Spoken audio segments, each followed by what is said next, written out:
سید دو عالم صلی اللہ علیہ وسلم نے ارشاد فرمایا، اریت النار کہ مجھے آگ دکھائی گئی، مجھے جہنم دکھائی گئی تو اس میں اکثر عورتیں موجود تھیں، یکفرن کیونکہ وہ کفر کرتی ہیں۔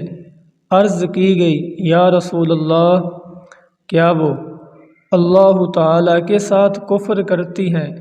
تو سید دو عالم صلی اللہ علیہ وسلم نے فرمایا، یکفرن العشیرہ و یکفرن الاحسان، کہ وہ عورتیں خاوند کی ناشکری کرتی ہیں اور احسان کا انکار کر دیتی ہیں۔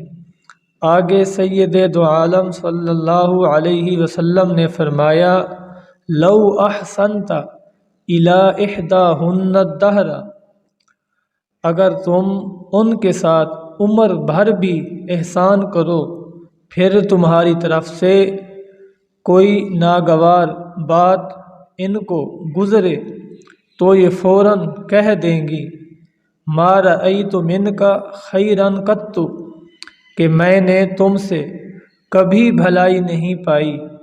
اب ان کو اس احادیث مبارک پر توجہ کرنی چاہیے۔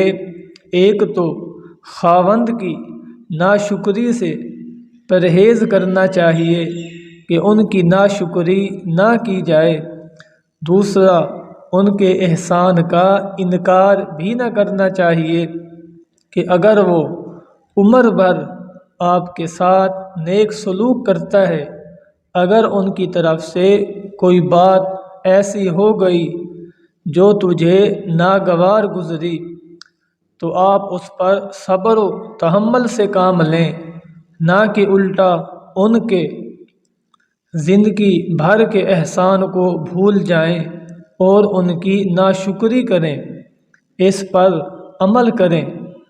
اگر کوئی ناشکری کرے یا احسان کا انکار کرے تو ان کے ساتھ حشر کیا ہوگا، وہ سید دو عالم صلی اللہ علیہ وسلم نے خود ہی بیان کر دیا۔ دعا ہے اللہ تعالیٰ ان کو عمل کی توفیق عطا فرمائے۔